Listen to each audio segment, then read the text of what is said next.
श्री महाप्रज्ञ गुरवे नमः। जिसके सांसों में रहता है शाश्वत शांति का स्पंदन, उस महाप्रज्ञ को वंदन, उस महाप्रज्ञ को वंदन। सत्य अहिंसा अनेकांत को अर्पित जिसका तन मन, उस महाप्रज्ञ को वंदन, उस महाप्रज्ञ को वंदन। जिसके सांसों में रहता है शाश्वत शांति का स्पंदन, उस महाप्रज्ञ को वंदन, उस महाप्रज्ञ को वंदन।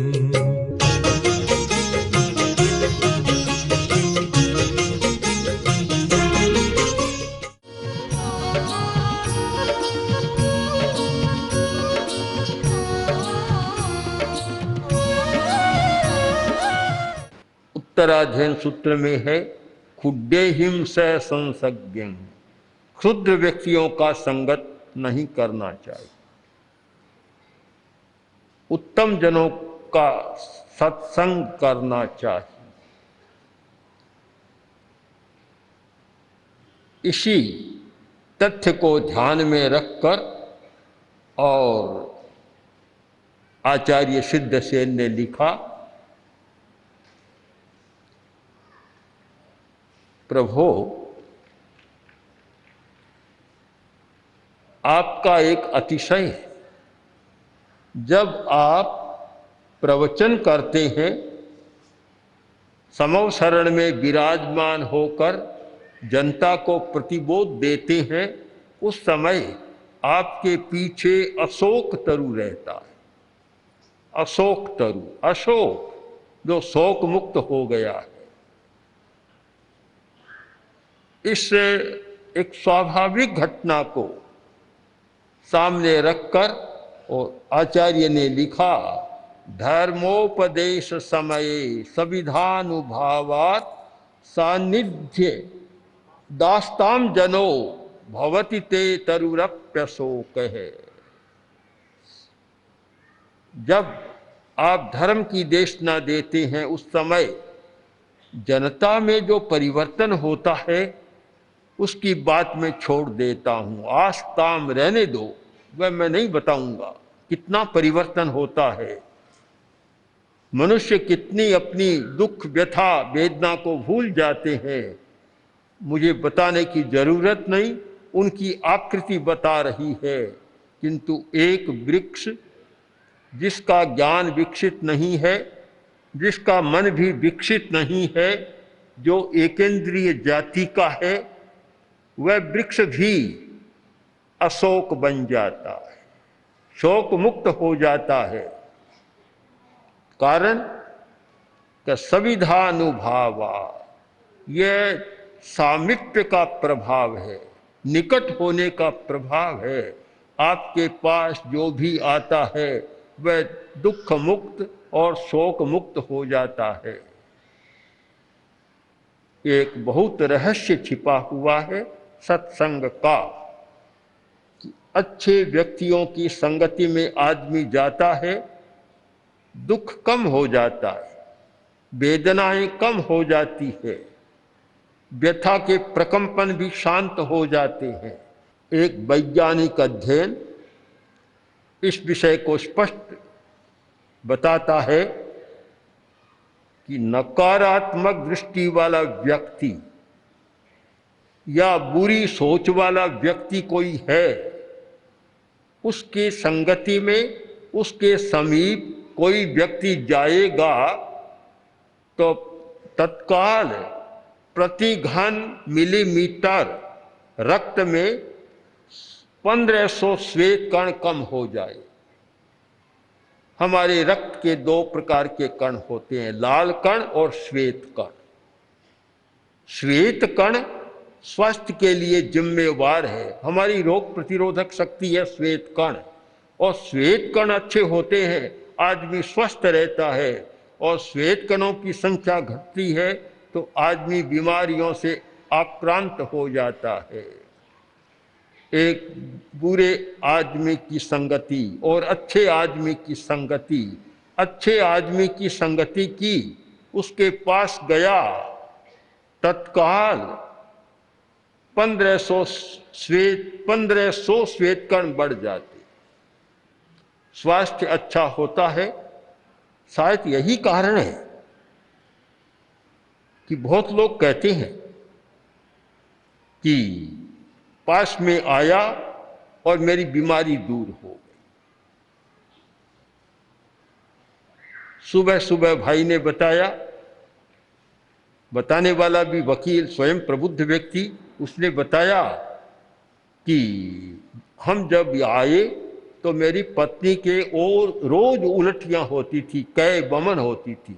हमने सोचा कैसे जाएंगे, एक बार तो टिकट कैंसिल करने की बात सोच ली, हिम्मत करके आ गए और पता नहीं क्या हुआ, यहां आने के बाद एक बार भी उल्टी नहीं। ऐसी अनेक घटनाएं आती है, इनके रहस्य को समझना है। रहस्य क्या है? अच्छे वातावरण में जहाँ सकारात्मक चिंतन है, सकारात्मक भाव है, 18 पापों का वर्जन है। 18 पाप है, वही तो नकारात्मक भाव है, उनका वर्जन है। उस वातावरण में गया और श्वेत कणों की संख्या बढ़ जाएगी और बीमार आदमी भी स्वस्थ हो जाएगा। बुरी संगति में जाओ, जहां बुरा वातावरण, जहां निषेधात्मक चिंतन, निषेधात्मक दृष्टिकोण, निराशा का दृष्टिकोण, वहां जाओ तो वहां जाते ही वही प्रति घन मिलीमीटर रक्त में 1600 श्वेत कण घट जाते। एक ओर श्वेत कण बढ़ जाते हैं और दूसरी ओर श्वेत कण घट जाते हैं। और श्वेत कण के घटने का मतलब स्वास्थ्य में गिरावट और बीमारी के लिए अवकाश। आचार्य ने सुंदर लिखा है, सविधानुभावात्। प्रभो, आपके सामीप्य आने का ही अनुभव है, प्रभाव है कि जो आपके समीप आया वह शोक मुक्त आदमी होता है, कोई आश्चर्य की बात नहीं। किंतु बेचारा वृक्ष है जिसमें कोई ज्ञान का विकास नहीं, चिंतन नहीं, वह वृक्ष भी अशोक बन गया। यह एक तीर्थंकर का अतिशय माना जाता है कि प्रवचन काल में देशना के समय उनके पीछे अशोक वृक्ष रहता है। इस अशोक वृक्ष को ध्यान में रखकर और आचार्य ने एक बहुत बड़ी सच्चाई का आविर्भाव कर दिया, प्रकटन कर दिया। बड़ी सच्चाई, एक रहस्यपूर्ण बात हमारे सामने आ गई कि सत्संगति की महिमा तो बहुत गाते हैं, बहुत पुराने संतों ने गाई, आज भी हमारे संत गाते हैं कि संगति बहुत लाभदायी होती है। पर क्यों होती है, उसका प्रभाव क्या होता है? अगर हम इसके साथ वैज्ञानिक अध्ययन को, जो कि आज यंत्रों के माध्यम से परीक्षण के साथ बात हमारे सामने आती है, जब सामने रखते हैं तो लगता है कि जो बात कही गई वह अंतर्दर्शन के आधार पर कही गई थी। आज का वैज्ञानिक यंत्रों के माध्यम से परीक्षण कर कहता है। और पुराने लोग जिनकी अंतर्दृष्टि जागृत थी, जिनकी अतीन्द्रिय चेतना जागृत थी, उन्होंने अपनी अतीन्द्रिय चेतना के आधार पर कहा कि अच्छी संगति में आने पर कितना फल होता है कि शोक समाप्त हो जाता है। इस बात को आचार्य ने उपमा के द्वारा समझाने का प्रयत्न किया कि यह कोई आश्चर्य की बात नहीं है। अभ्युत गते दिनपतौ समहि रुहोपि। जब सूरज उगता है तो सारी पृथ्वी खिलखिला उठती, विकस्वर हो जाती है। आंखें भी बंद थी, सूरज उगने को है, आंखें भी खुल जाती। रात को नींद में आंखें बंद रहती है, आंखें खुल जाती है। आंखें नहीं खुलती, चेतना भी खुल जाती है। जो चेतना सुप्त पड़ी थी, निद्रा काल में तो चेतना सुप्त रहती है। कोई भी व्यक्ति नींद के समय न देख पाता, न सुन पाता और न कोई चख पाता। इंद्रियां भी अपने आप स्तिमित हो जाती है, गाढ़ी बन जाती है, क्रियाहीन हो जाती है और शरीर भी शांत रहता है। आंखें बेचारी बंद रहती है। किंतु जैसे ही सूरज उगा और सारा विश्व स्वमही रूपी वृक्षों सहित जागृत हो जाता है, वृक्ष भी जागृत हो जाते हैं। यदि कोई सूक्ष्मता से ध्यान दे तो रात के समय वृक्षों की एक अवस्था होती है और दिन के समय उसे उनकी दूसरे प्रकार की अवस्था होती है। सूर्य के अभाव में उनकी स्थिति बदल जाती है और वृक्ष भी कार्बन ज्यादा छोड़ने लग जाते हैं। इसीलिए कहा गया कि रात के समय पेड़ के नीचे सोने में विवेक करना चाहिए। हर वृक्ष के नीचे नहीं सोना चाहिए रात को। जैसे पीपल बहुत लाभदायी है, पर पीपल और बरगद रात को उनके नीचे नहीं सोना चाहिए। इतनी भारी मात्रा में वे कार्बन डाइऑक्साइड को छोड़ते हैं कि कभी कभी तो आदमी घबरा जाता है और मौत तक भी हो सकती है। तो रात को एक अलग प्रकार की अवस्था होती है और जैसे ही सूर्योदय होता है, स्वमही रूहोपी वृक्ष सहित सारा संसार विकस्वर होता है, खिल उठता है। यह किसका प्रभाव? कि सूर्य के सानिध्य का प्रभाव है। तो प्रभु सूर्य का सानिध्य भी इतना प्रभाव छोड़ता है और उससे सारा विश्व एकदम विकस्वर हो जाता है। तो भला आपके परिपार्श्व में आने वाला आदमी अगर अशोक बन जाए, चिंता, बाधा, व्यथा, पीड़ा सबको भूलकर और शोक मुक्त हो जाए, अशोक हो जाए, तो कोई आश्चर्य की बात नहीं। हमारे सामने प्रत्यक्ष उदाहरण है कि आपके पीछे रहने वाला अशोक वृक्ष, नाम भी अशोक बन गया। अशोक वृक्ष जहाँ शोक मुक्त आदमी हो जाता है और अशोक वृक्ष का प्रभाव भी है, वह स्वयं शोक मुक्त है और शायद उसका प्रयोग करने वाला भी शोक मुक्त हो जाता है। हमारे एक श्रावक मदन चंद जी गोठी, जो बहुत जानकार थे, तत्वज्ञ थे, वृद्धि चंद जी गोठी जो प्रमुख श्रावक उनके पुत्र, और मदन चंद जी आगम के वेत्ता, तत्वज्ञानी और गूढ़ रहस्यों को जानने वाले व्यक्ति थे। मैंने कम देखा, इतने गूढ़ रहस्यों को पकड़ने वाला व्यक्ति बहुत कम देखे। जब हम कानपुर में थे, पूज्य गुरुदेव चतुर्मास कानपुर में कर रहे थे, तो मदन चंद जी हमारे साथ होते। हम बाहर दूर जाते, जंगल पुल पार कर 2 माइल 2.5 माइल दूर जाते। वहाँ स्टेशन था, स्टेशन के पास अशोक के पेड़ थे।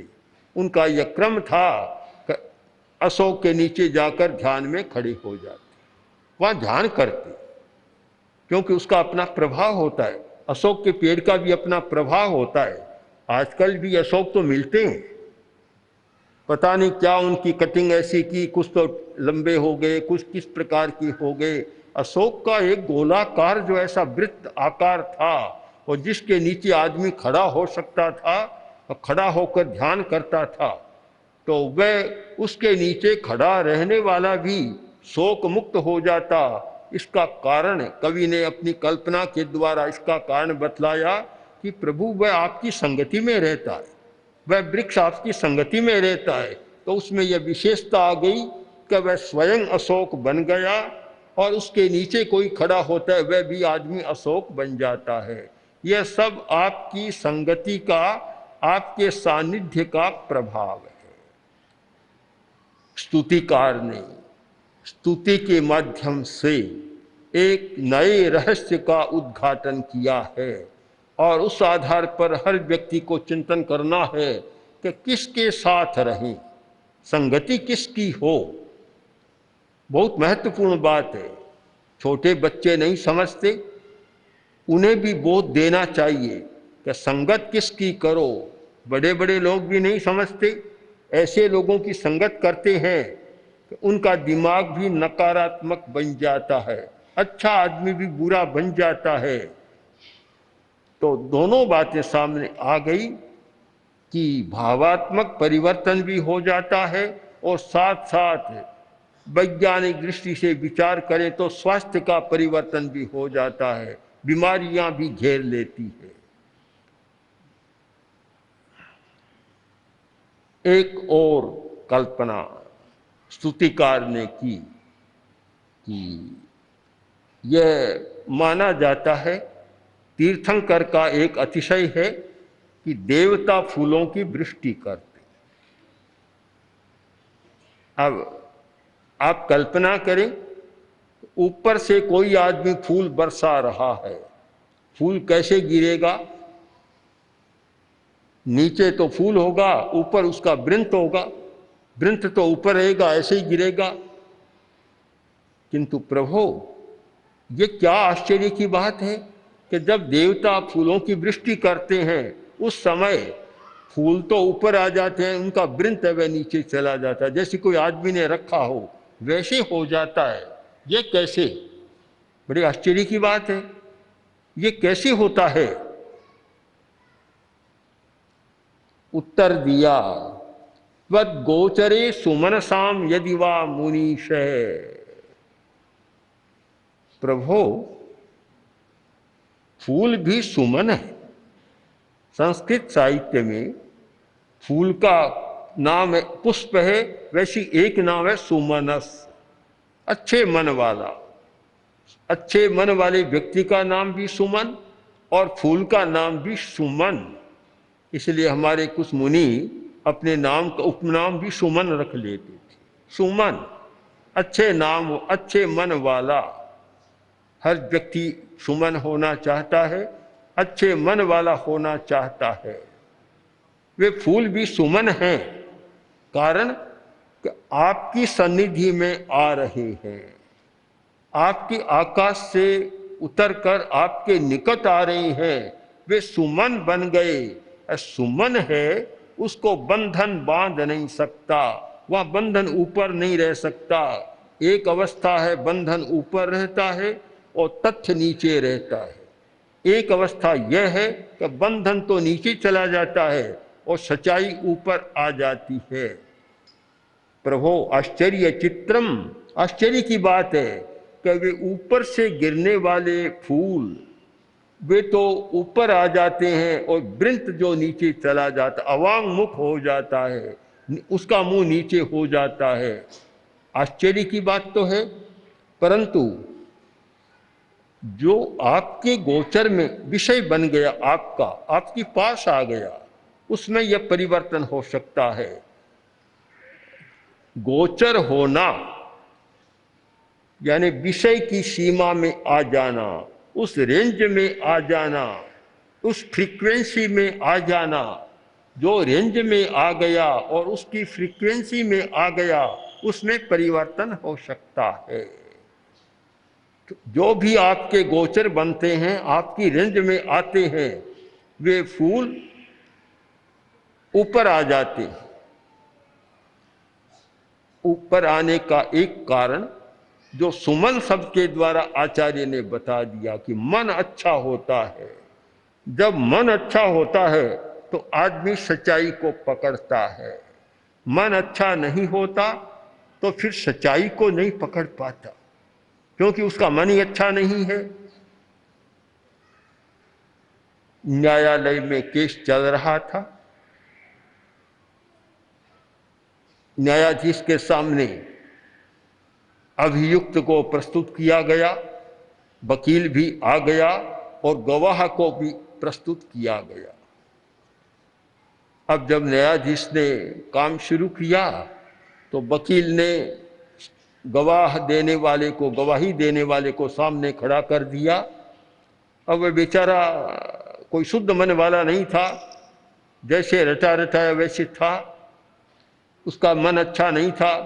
क्यों? साक्षियाँ भी बहुत झूठी दी जाती है, बहुत कुछ होती है, और सिखा दिया जाता है कि क्या करना, सिखाया जाता है, सुमन वाली बात नहीं होती।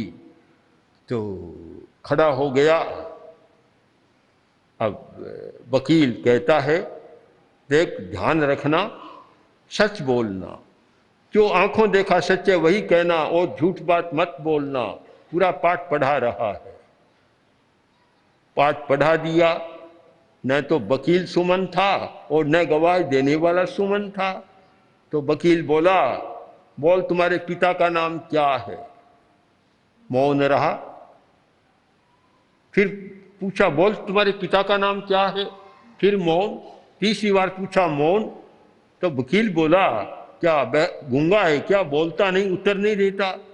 बोला, वकील साहब आपने ही तो कहा था आंखों देखा सच कहना, मैंने पिता को देखा ही नहीं तो मैं कैसे बोलूंगा उनके बारे में। सुमन नहीं होता तो फिर वह सच्चाई तक पहुंच नहीं पा जाता, पहुंचता नहीं है। सुमन होना जीवन की बहुत बड़ी सफलता है। सुमन होना, मन का अच्छा होना है। जो व्यक्ति मन का अच्छा होता है, बंधनानि अधो ब्रजंती, उसके बंधन नीचे चले जाते हैं। आखिर बंधन ऊपर क्यों रहता है? जिसका मन अच्छा नहीं होता, बंधन ऊपर आ जाते हैं, यानी उस पर हावी बंधन हो जाते हैं, फिर वह मुक्त नहीं रहता, स्वतंत्र नहीं रह पाता। और जिसका मन अच्छा हो जाता है तो वह बंधन नीचे चले जाते हैं और सच्चाई ऊपर आ जाती है। तो यह स्तुति एक जीवन के रहस्यों को हमारे सामने प्रस्तुत कर रही है। इसलिए इस स्तुति का भी हमारे सामने बहुत महत्व है। यानी भक्ति और भक्ति का एक अंग स्तुति, उपासना, स्तुति व्यर्थ नहीं है, इनकी बड़ी उपयोगिता है और इनके माध्यम से व्यक्ति अपने आप को बदल सकता है, सुमन भी बन सकता है और व्यथा से मुक्त होकर अशोक भी बन सकता है। इसलिए हम एकांगी न बने, न स्तुति का बहिष्कार करें और न आचार का बहिष्कार करें। और वास्तव में देखा जाए तो आचार की सिद्धि के बाद ऊर्ध्वारोहण करना, उसके लिए स्तुति का बहुत बड़ा महत्व है, भक्ति का भी बहुत बड़ा महत्व है, श्रद्धा का बहुत बड़ा महत्व है। और भक्ति, श्रद्धा ये सब हमारे आंतरिक रसायनों को बदलने वाली क्रियाएं हैं। मनुष्य के भीतर जो जैव रासायनिक, जो बायोलॉजिकल सिस्टम होता है, हमारी आंतरिक जैविक क्रियाएं होती है, उन क्रियाओं को बदलने का यह बहुत बड़ा माध्यम है। इसलिए स्तुति, भक्ति, सेवा, श्रद्धा, उपासना, इनका भी हमें यथार्थ मूल्यांकन करना है। ओम ओम श्री महाप्रज्ञ गुरवे नमः। ओम श्री महाप्रज्ञ गुरवे नमः। ओम श्री महाप्रज्ञ गुरवे नमः। ओम श्री महाप्रज्ञ गुरवे नमः।